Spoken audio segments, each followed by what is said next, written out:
professor of coastal engineering at the University of South Florida. He's also been involved in construction of a number of these innovative shoreline, living shoreline projects. And he's also the PI on a Sea Grant, a Mississippi, Alabama Sea Grant funded project to develop a toolkit and tools for coastal managers to look at living shorelines and how they can be applied to coastal management. And I guess he's also going to talk about the mathematical models he has to look at the waves. Maybe not. So, Scott Douglas.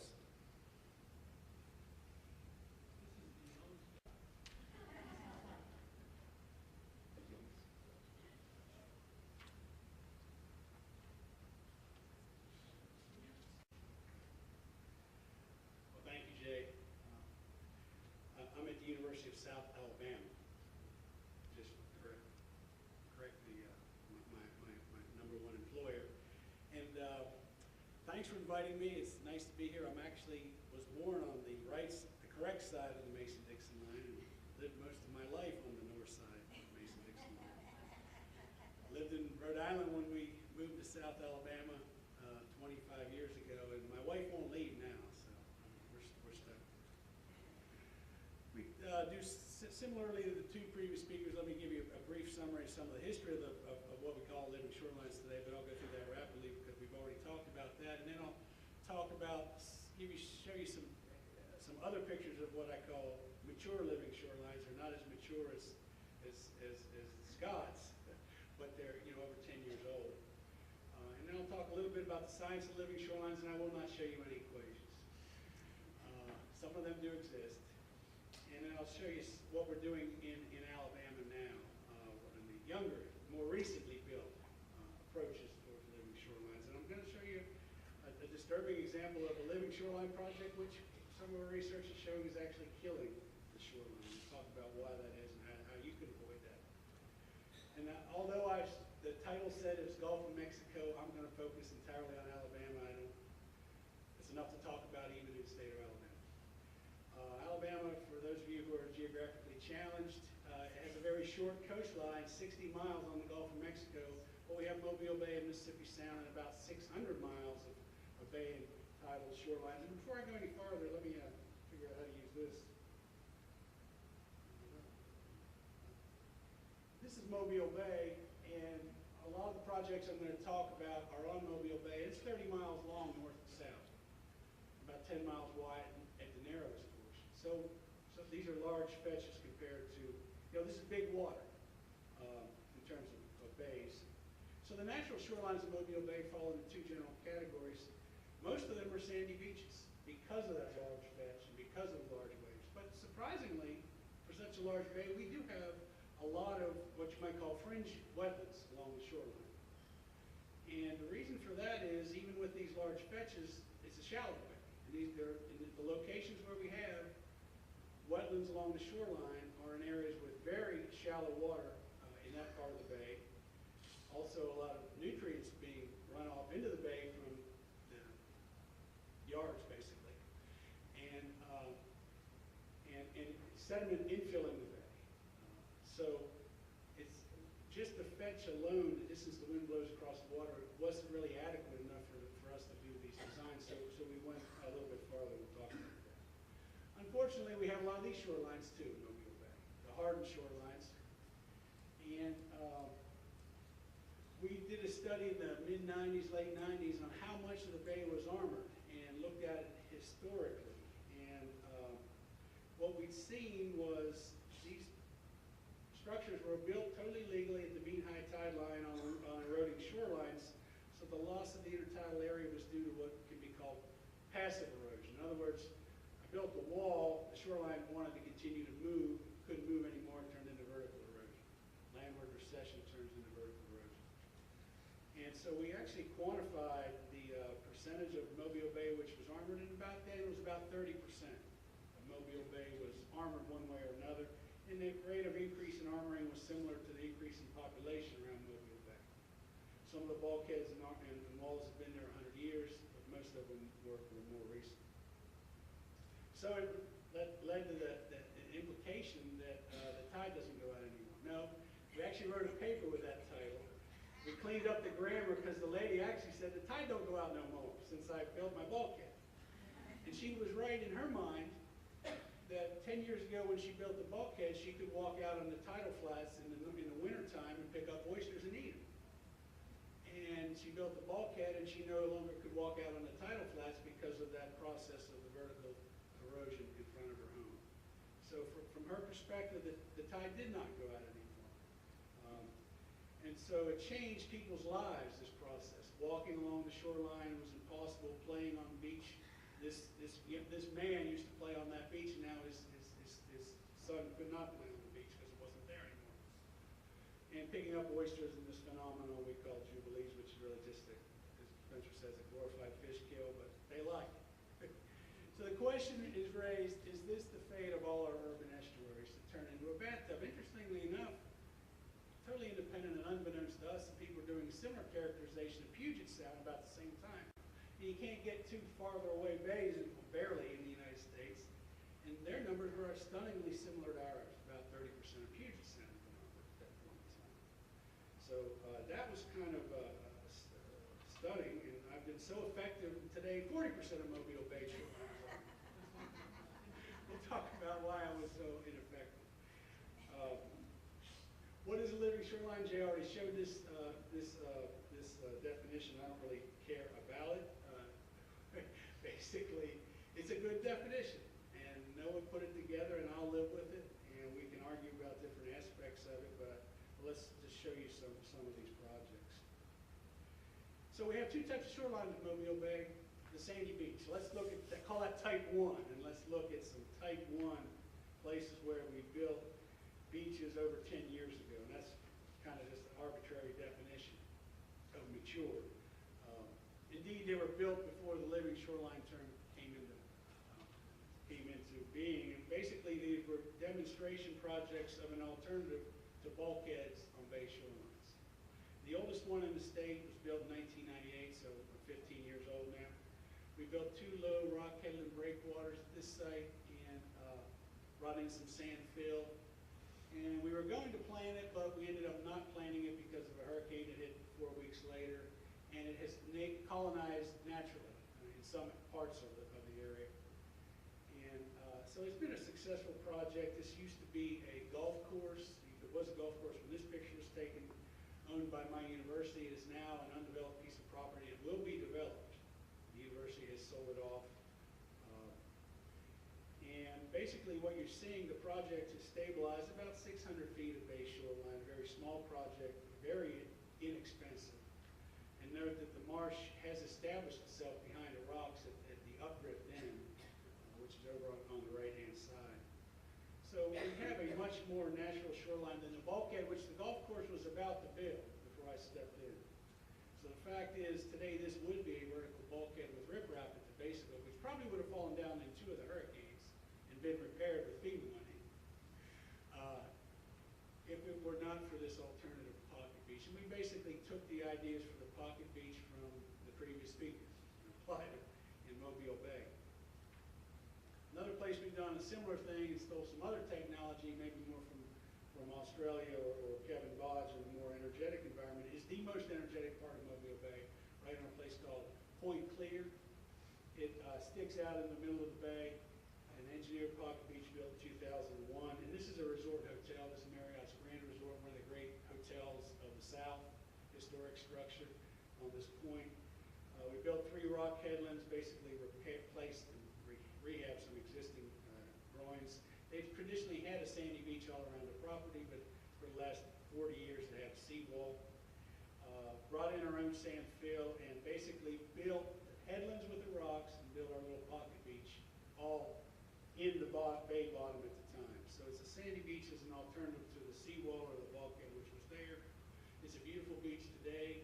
I haven't taken a recent picture, but I do go there about once a week and make sure my beach is still there. That's what the beach looks like before, or that's what that shoreline looked before, and that's what it looks like today. And it's tough to argue that you'd rather see the rocks, but some people do. The fishing around the rock structures today is very good, always has been good, and we did not harm it at all.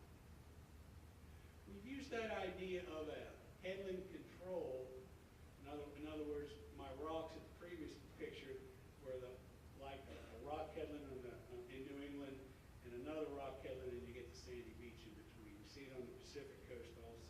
We've used that idea of headland control in a couple other places in Mobile Bay. And this place is a municipal beach where we just build a structure, a one-sided structure to hold sand, and basically a feeder beach, and it essentially bleeds out of here to the south half mile, which is all public beach access.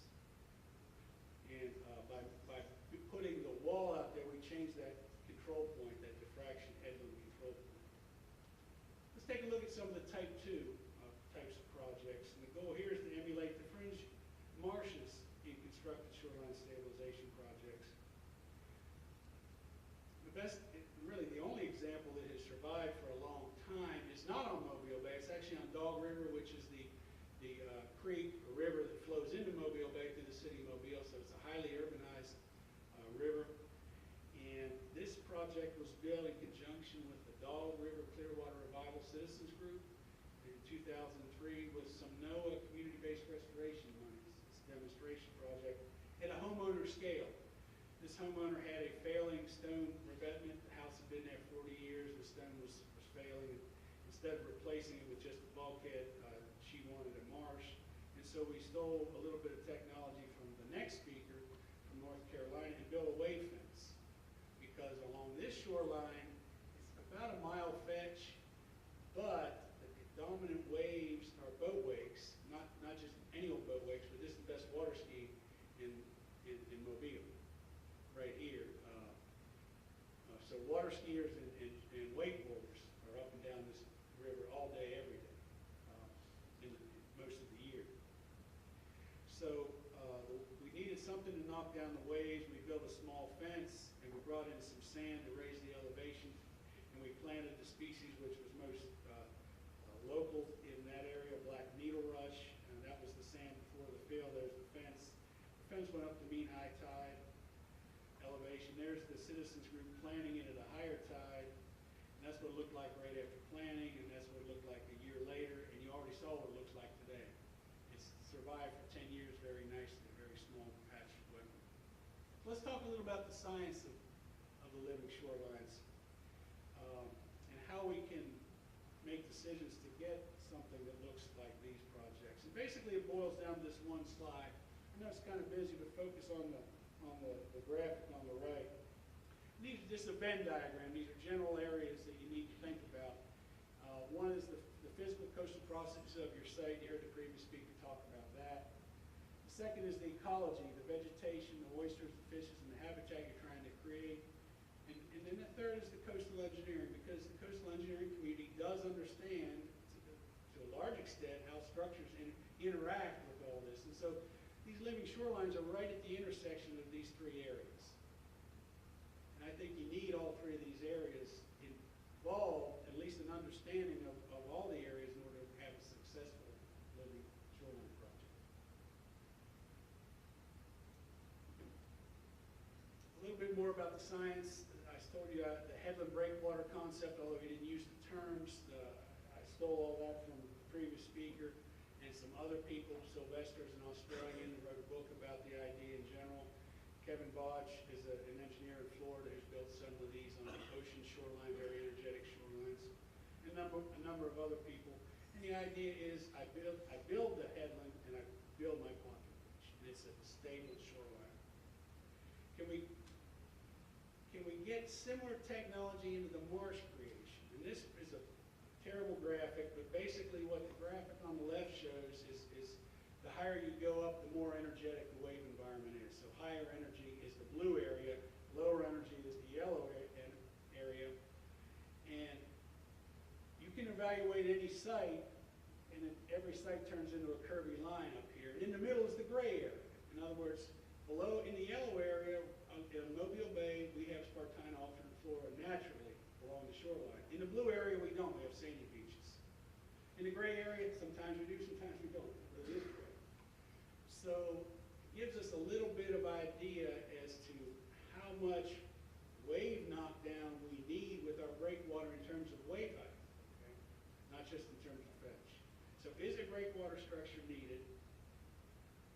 And avoiding over-design, which could needlessly restrict the ingress and egress into the marsh. And of course, under-design can lead to poor performance. And I have my bad examples from Texas over there, where it's kind of tough to get get into that marsh, I think the window idea would have been nice. If I'm a crab or a fish, but I can see the crabs getting worse. Or the big fish after the little fish that are hiding in the rocks. So we kind of have answered the question, how much wave action can a marsh tolerate? And if you want a rule of thumb, what that graphic says is, in our part of the country, and I think this is a pretty good rule of thumb everywhere, if you knock the storm wave height down to less than 1 foot, the Spartina alterniflora, if it's mature, can tolerate it. And by mature, I mean it's developed its root rhizome now. Because we know these things feel bigger waves in hurricanes, and they break off and they grow back up. And we saw a picture of that on the Sandy. I suspect that one will grow back because it's still alive, the root rhizome. So we have an answer to the general question. Of course, there's regional differences because we have a larger growing season than you do, a much longer growing season. So I would expect that critical value to be a little bit different up here. And of course, the sediments are important, the salinity is important, the nutrients are important, but everybody knows wave action is important. So we tried to quantify it a little bit. Now, let's talk about breakwaters or sills or whatever you want. There's engineering guidance that dates back to D-Day. It was secret during the World War II and then was subsequently released on how much wave energy a breakwater will knock down. And if you look at the guidance, it clearly says if you have a submerged breakwater, it's going to knock less than 50% of the way down. And it goes south pretty quickly from there, the more submerged it is. So we may not be able to get away with a lot of wave knockdown. We also understand in the coastal engineering community how waves wrap around structures or move through gaps in structures. And that's wave diffraction. And we've been able to map at that Dog River, Alabama wave fence. After 10 years, you figure the marsh would grow to where it wants to stop growing, even though we did put some sand in there, which kind of controls it. And the vegetation line today lines up very clearly with 80% of the offshore wave height line, which means we really only needed to knock down 20% of those boat wakes, which kind of makes sense if you think about the 1 foot rule and what a typical wake order might make. So let me end up with a couple of examples of newer projects or younger living shorelines projects. 3 of these have recently been built, and one of them is the not so good example. The big one that Jay referred to earlier actually is the largest project in Alabama history, marsh creation and protection project. It was finished in 2010 with $3 million. It's done by the state of Alabama, Department of Conservation and Natural Resources, with some post-disaster monies earmarked for finfish and shellfish restoration and protection. It has a unique breakwater system design with the use of some laboratory tests at my university that I'll talk about. And it's won all kinds of awards, although since it's not really mature, I'm not sure why people would nominate it for an award. I'd rather wait a little bit longer. But that's not the way it works. This is the project location. Now, you may not know where Little Bay, Alabama is, and frankly, I didn't either. But you know where Bayou La Batterie is, sort of. That's where Forrest Gump's friend, Bubba Gump was from. And that's where they swam in the movie. If you drive out the bayou, as they call it, and look to the right, that's the Little Bay area. It is on the North Shore of Mississippi Sound in Alabama, but this is one of the most productive marshes in the world, the North Shore of Mississippi Sound. I don't want to insult anybody in North or anywhere in Texas or anything else, but this really, truly is, in terms of the ecological production, extremely valuable marsh, which is why Bayou La Batterie is there in the first place. It's our seafood capital of Alabama. About a 10 to 12 to 15 mile fetch to the south, to the very honest to the south. And at this location, Carl Farrar with the state of Alabama realized that Little Bay used to be a bay. We used to have a peninsula that defined Little Bay. And the red arrows here from the 54 to the 2008 image are in the exact same place. The peninsula started to breach in the 50s, and the breach just kept getting wider and wider. Now it's just a little island. And of course, when that happened, that allowed the wave energy to get back up into the marsh to the north side of Little Bay and begin to work on eroding it. So did create 30 acres of nice new marsh habitat, but it also protected 1,000 acres of that land to the north of some of the most productive acreage in marsh existed, and that's probably the most value of it. We also realized there were some more potential breaches which were going to happen on that landward peninsula if we didn't do something. That's what the shoreline along there looks like. We're in a micro tidal range. In other words, typical tide range is only a foot and a half tops. And so we have an eroding scarp of this is Spartina alternate flora. And fetches, as I said, were 12 to 15 miles, and actually some wave energy from the ocean can get in here through one of the passes. And so what was happening is that we're converting the marsh to bottom, Mississippi Sound bottom, open water habitat. Much the same process that's occurring on a much larger scale throughout the entire Gulf of Mexico, in particular Louisiana. So, the solution was to try to rebuild the peninsula and with sediment and with some kind of breakwater and with plantings on top of the sediment. We looked at the site and we decided breakwaters were needed for marsh grass survival for two reasons. We looked at the old criteria graph that I showed earlier from Rowland and Douglas, and also just the evaluation of the existing nearby shoreline. So it's a little bit of seat of the pants and a little bit of fancy equations. So how much of a breakwater was needed? With that guidance, we decided probably needed to knock the wave energy down to about half. Okay, so 50% transmission through the breakwater where we wanted the marsh to stay established and permanent. Now, the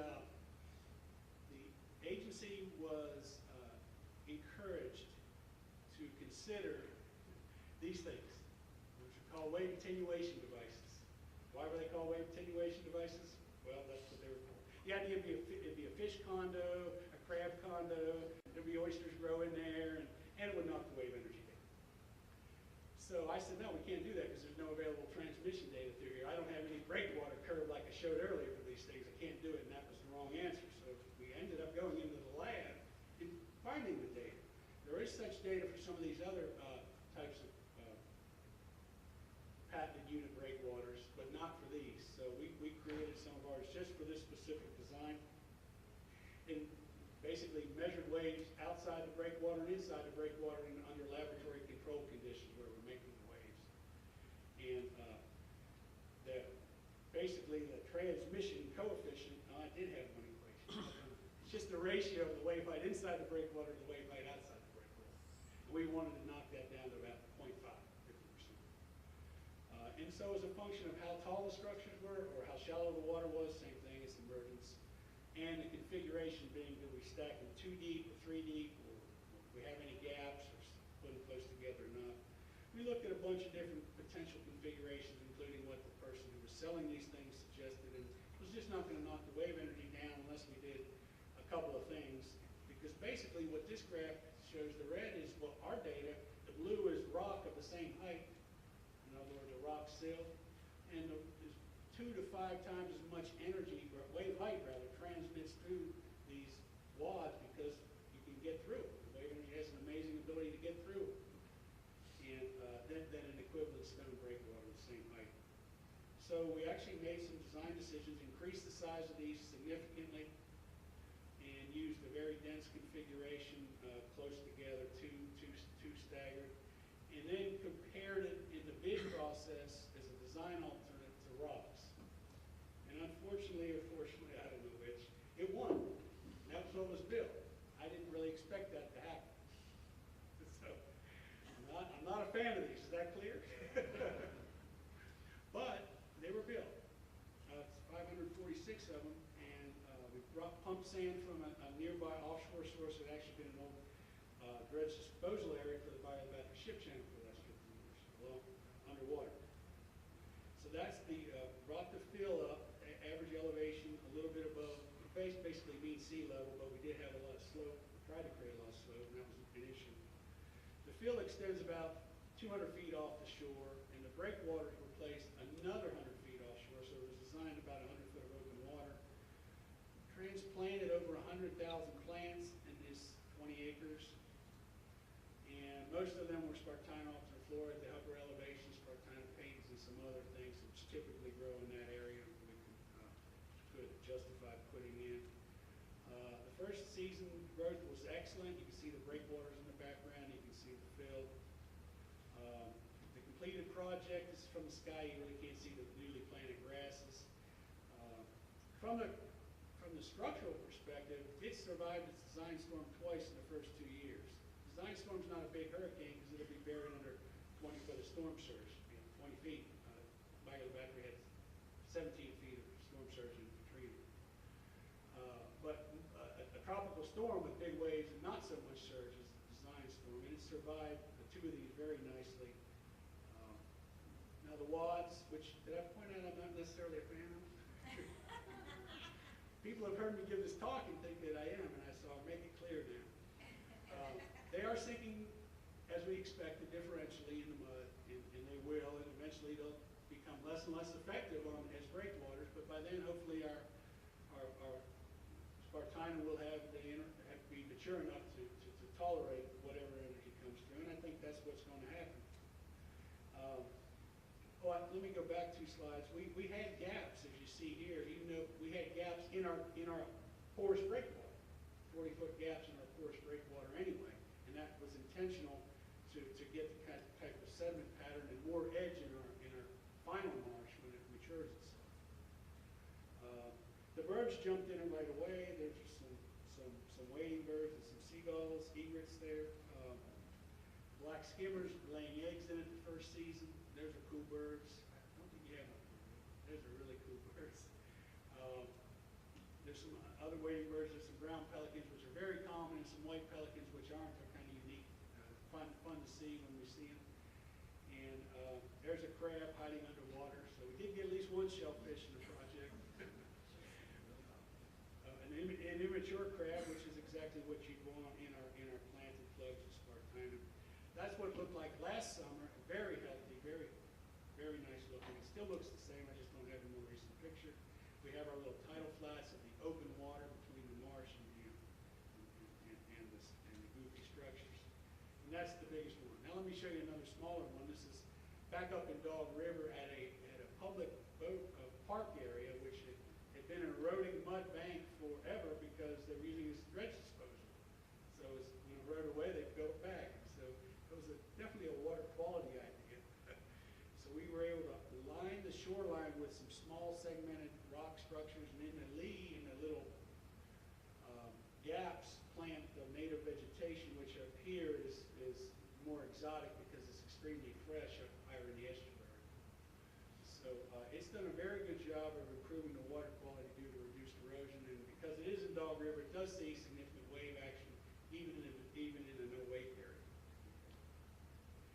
This project was built by the Mobile Bay NEP, and it's done a very good job of providing habitat. The fishermen used to fish on the other side of the park. Now they fish here because that's where the bait are and the fish. And the crabs. This next project is a more recently built one. In fact, it was finished at Christmas time.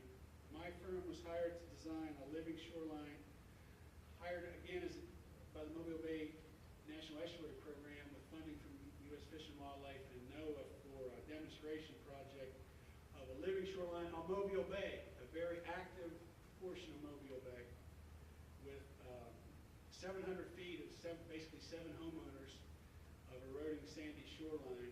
And we were actually hired to build a near-shore linear reef and plant marsh grass in the lee of it. And we looked at the site and said, we don't think that's what you ought to do. And the reason is you will cause downdrift impacts, and your marsh will fill up with sand and not thrive so well. So based on the site-specific characteristics, the wave climate, and the sand transport analysis, we modified this project significantly and basically had to sell it to the sponsors again.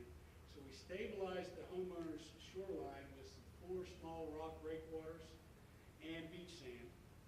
And then we went offshore and built 2 little oyster reef islands, and there's one there and there's one there.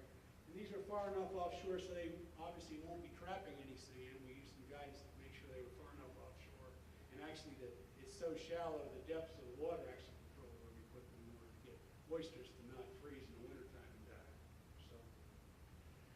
actually kayak from their new sandy beach out to the oyster reefs. And I've been told that fish are already gathering around. And that doesn't surprise me. But I can't confirm that. The picture on the left was taken at the beginning of this week. And you can see the small rock breakwaters, and the other picture shows them a few weeks earlier. You see the directional transport along here is towards me in this picture and away from me in that picture. If you looked at Scott's slides earlier, maybe I didn't make them long enough. We'll see over time. Thank you. Well, that'll be adaptive management. No, along those lines, let me bring you up to date with what's going on in Alabama now. You know, I've been very unsuccessful at changing the characteristic of what we did, and we had another 10 miles of Mobile Bay basically armored since I wrote the first paper. But other people realized that. The problem was actually the permit agencies was one of the problems. They were not even legal. Officially they were. In reality, you couldn't build it. Couldn't get a permit. That has all changed. I've been told it's all changed. I've seen it in black and white. Hopefully I'll come back in 10 or 15 years and our percentage of bulkheads in Mobile Bay will be 40 or 41%. Or less, maybe even. We'll see. We now have supposedly very easy permits to get from the feds and both state agencies, and I think it will work. The other emphasis in the last few years has been on oyster habitat, and that makes sense because we have still some commercially viable oysteries, at least one in Mobile Bay that I partake of all the time at the store. And getting public involved. And the Nature Conservancy has been instrumental in getting the public involvement. Our local branch of the Nature Conservancy has been very good at this. But unfortunately, they're responsible for this bad example, basically. This living shoreline that's actually killing the shoreline. And this is recent research. And I'm not going to show any of the data, but I'll explain what's happening. And in these projects, they used a series of different types of what they call treatments. Some portions, some bagged oyster shells, some portions, some reef balls, and some portions, these cages that are wire baskets filled with oyster shells, put at basically the low tide elevation, crest elevation. And the project was built a few years ago, and it runs from the bottom here to right there. And so some of them are underwater in this picture in this area. And that's the main road to Dolphin Island. That's the only road to Dolphin Island, so it's the ingress and egress for the town. And you see at the end of this project, the shoreline is now within 17 feet of the pavement the last time I measured it last week. So it's got a problem at the distant end, and it turns out it has a problem at this end of it too, the near shore end of it.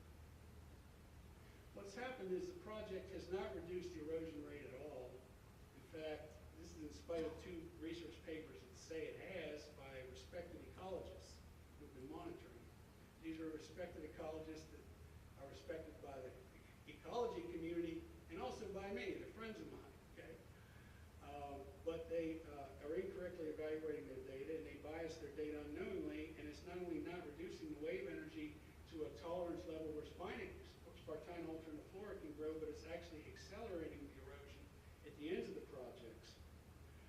Because there's wave transport in both directions here, and so sand is actually getting, a little bit of sand is getting trapped in the lee of the structures, and it's eroding at the ends. And their improper conclusion was, well, they compared their recession rate behind the structure to the recession rate right at the ends and said, oh, ours is less, so the project must be working. No, the project's killing the shoreline at the ends, and it turns out it's killing it in the middle too for a different reason. That this is a reef, and it's a reef at about the mean low water level. And so waves, remember there's a 20-mile fetch here, waves crash over this thing during storm events, and you get wave setup, a temporary rise in the water level along the shore here. And this is a low marsh. And what's established the elevation of any low marsh that you see that's healthy? Well, sea level has. Now I've just instantaneously in the last 2 years raised the storm sea level, which allows waves to plow across the top of the marsh and move sand which was on the beach face back up into the marsh, and these sand waves that you see see on the left. So the sand waves are migrating across the Black Needle Rush Marsh and destroying the Black Needle Rush Marsh. And instead of having some sand armament at the shoreline, you see the dying rhizome mass are getting plowed down in every storm. It's changed the character of the shoreline from a reasonably stable eroding shoreline to a rapidly eroding dead marsh platform. So basically this has been designed in ignorance of or disregard for established textbook principles in coastal processes and in coastal engineering. And, you know, while I was writing this paper, I'm eating these potato chips. My wife buys me. And they're not potato chips. They're really flax, quinoa, and sesame and chia seeds with sea salt. And they're sponsored by the Nature Conservancy. Protecting life, protecting nature, preserving life. The logo's on the potato chip bag I'm eating, or the chip bag I'm eating while I'm writing this talk festival. So this is an excellent organization. But they missed out on getting the other two circles together in their design. And I think that is a problem. So in summary, I gave you a little bit of my history of the living shoreline movement, some mature examples of mature living shorelines in Alabama, brief summary of the science of living shorelines as I understand it, and some more examples of some young living shoreline projects. So in conclusion, we absolutely need more of this. It's great that you're doing this. Shorelines which function more naturally and preserve the habitats and the environments we like better than just the vertical wall, the bathtub effect. But shoreline designs need to include the coastal engineers and the physical scientists on the design teams in order to perform better. So the ones that do perform better.